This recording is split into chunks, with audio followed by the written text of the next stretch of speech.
औरंगजेब के क्रूरता की कहानी, जो कि आज के डेट में काफ़ी चर्चा का विषय बना हुआ है। औरंगजेब का जन्म 3 नवंबर सन 1618 में दाहोद, गुजरात में हुआ था। औरंगजेब जब पैदा हुआ तब उसके दादा जहांगीर हिंदुस्तान की गद्दी पर बैठे हुए थे। शहंशाह के घर में पैदा होना और सारी सुख सुविधाओं का लुत्फ उठाना ही औरंगजेब का मेन मकसद था। तो इसका जवाब होगा बिल्कुल नहीं। औरंगजेब को तो कुछ और ही करना था और इसके लिए औरंगजेब को सबसे पहले अपने आप को इसके योग्य बनाना था और इसके लिए औरंगजेब ने अपनी सारी ताकत झोंक दी। सन 1627 में दादा जहांगीर की मृत्यु के बाद मुगल शासक शाहजहां गद्दी पर बैठा और शाहजहां ने कुछ जिम्मेदारी औरंगजेब को भी सौंपा और सन 1635 में ओरछा के राजा झुंझार सिंह को सबक सिखाने के लिए भेजा गया और इस कार्य में औरंगजेब सफल रहा और इससे शाहजहां का भरोसा औरंगजेब पर गहरा हो गया और इससे औरंगजेब को सन 1636 में दक्कन का गवर्नर बना दिया जाता है और निजाम शाही के बढ़ते दखल से शाहजहां बहुत ही ज़्यादा परेशान था। इस मामले को संभालने के लिए शाहजहां ने औरंगजेब को भेजा। यहाँ पर भी औरंगजेब ने अपने पिता को निराश नहीं किया। औरंगजेब ने सन 1636 में निजाम शाही वंश को ही समाप्त कर दिया। फिर सन 1645 शाहजहां ने औरंगजेब को गुजरात का गवर्नर बना दिया और फिर सिंध और मुल्तान का भी गवर्नर बना दिया जाता है। औरंगजेब गवर्नर बनकर काम करते हुए औरंगजेब अपनी जिंदगी के लगभग 40 साल काट चुका था, लेकिन अभी तक उसका मकसद पूरा नहीं हुआ था। फिर सन 1657 में आखिर वो पल आ ही जाता है जिसका औरंगजेब बेसब्री से इंतजार कर रहा था। अब उसे यकीन हो गया था कि हिंदुस्तान की कुर्सी पर बैठने से उसे कोई नहीं रोक सकता। सन 1657 में शाहजहां की तबीयत बिगड़ने लगती है। औरंगजेब के लिए यही सबसे सही मौका था, लेकिन शहंशाह की कुर्सी भी इतनी आसान नहीं थी क्योंकि गद्दी और औरंगजेब के बीच में उसके अपने 3 सगे भाई और भी थे। अब यहाँ पर मैं आपको बता देता हूँ, शाहजहां के 4 बेटे थे। पहला दारा शिकोह, दूसरा शाह शुजा, तीसरा औरंगजेब और जो चौथा बेटा था उसका नाम था मुराद बख्श। और चारों बेटों ने शाहजहां के शासन के दौरान अलग अलग सूबों में गवर्नर का पद संभाल रखा था। और सबसे बड़ी बात यह थी कि मुगल काल में ऐसी कोई परंपरा नहीं थी कि पिता के मृत्यु के बाद उसका बड़ा बेटा ही गद्दी पर बैठेगा, बल्कि ऐसा होता था कि औलादें विद्रोह कर देती थी और अपने पिता या भाई को ही मारकर या बंदी बनाकर गद्दी पर बैठने की परंपरा चली आ रही थी। ऐसा यहाँ पर भी होता है। अब यहाँ पर शाहजहां चाहते थे कि उनका बड़ा बेटा दारा शिकोह उनके बाद हिंदुस्तान की गद्दी पर बैठे, क्योंकि वह काफ़ी उदार था और वह दोनों धर्मों हिंदू और मुस्लिम को साथ लेकर चलने का समर्थक था। तो वही दूसरी तरफ औरंगजेब काफ़ी रूढ़िवादी, कट्टर और क्रूर प्रवृत्ति का था। औरंगजेब ने जो अपने भाइयों के साथ किया वह उसकी राजनीतिक चतुराई, कठोरता और सत्ता की भूख को दिखाता है। जब 1657 में शाहजहां बीमार पड़ गए तब चारों भाइयों के बीच गद्दी पर बैठने का संघर्ष शुरू हो जाता है। जैसा कि मैंने आपको पहले ही बताया, दारा शिकोह शाहजहां का सबसे बड़ा और प्रिय पुत्र था।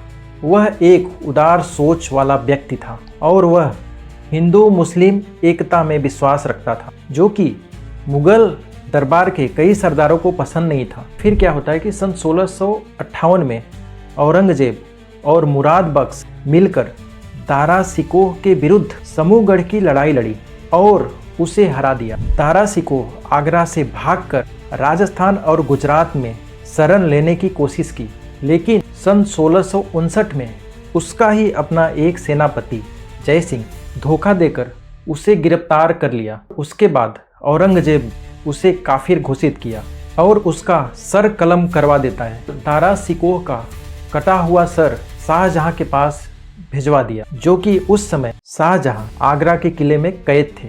अब यहाँ पर दारा शिकोह को निपटाने के बाद भी औरंगजेब शांत नहीं बैठा।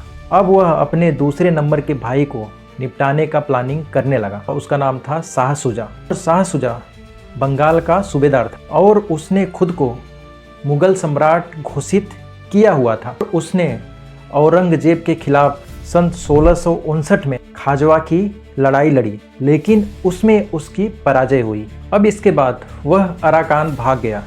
अराकान आज की डेट में म्यांमार में पड़ता है और वहाँ पर उसके साथ धोखा हुआ। कुछ इतिहासकार मानते हैं कि उसको वहाँ के राजा के द्वारा मार दिया जाता है और कुछ का मानना है कि जंगल में उसकी मृत्यु हो जाती है। अब यहाँ पर औरंगजेब अपने 2 भाइयों को निपटा चुका था।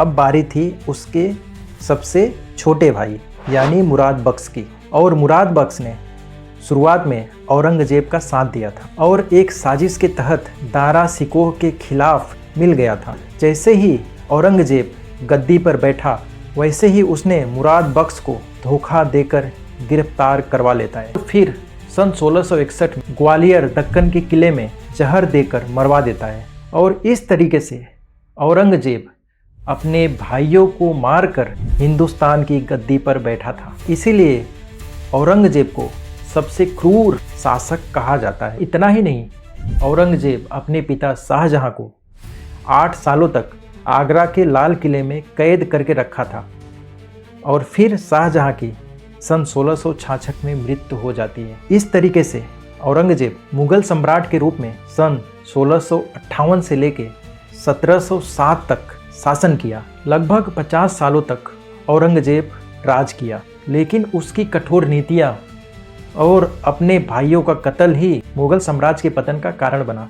अब यहाँ पर इतिहास औरंगजेब को कैसे याद करें? क्या औरंगजेब क्रूर और कट्टर शासक था क्योंकि उसने जजिया कानून को दोबारा लगाया और इस्लामिक कानून शरिया को सख्ती से लागू किया, या फिर औरंगजेब एक अच्छा प्रशासक था क्योंकि उसने सती प्रथा को समाप्त किया और शराब बंदी करवाया, या फिर औरंगजेब एक अच्छा शासक था जिसके समय में भारत की अर्थव्यवस्था काफ़ी मजबूत थी, या फिर औरंगजेब सबसे खराब शासक था जिससे कि उसकी दक्कन की नीति, राजपूत नीति और धार्मिक नीति ने मुगल खजाना को खाली कर दी और इस कारण से मुगलिया सल्तनत अंदर से खोखली हो जाती। औरंगजेब के जाने के बाद मुगल साम्राज्य ताश के पत्तों की तरह ढेर हो जाती है।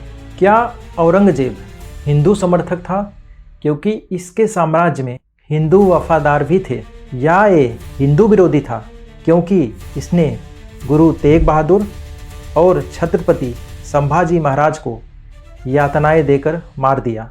क्या औरंगजेब वाकई हिंदू विरोधी था क्योंकि इसने अपने शासन में कई हिंदू मंदिरों को तोड़वा दिया, या एक इस्लामिक पीर था क्योंकि यह टोपिया सीकर सादगी से जीवन जीता था, या ये एक निर्दयी व्यक्ति था जिसने अपने सगे भाइयों को मरवा देता है और अपने पिता को 8 सालों तक मरते दम तक कैद में रखा? देखिए, इसने वो सब कुछ किया जिससे कि इसकी बादशाहत बनी रहे।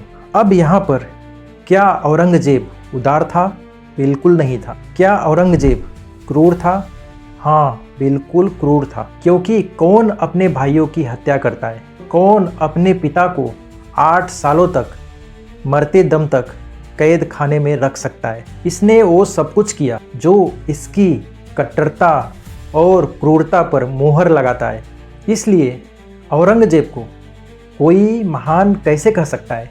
अपनी क्रूरता और गैर मुसलमानों के खिलाफ की गई कार्रवाइयों के कारण ही इतिहास कभी भी औरंगजेब को अकबर जैसा महान नहीं कह सकता। नमस्कार, जय हिंद।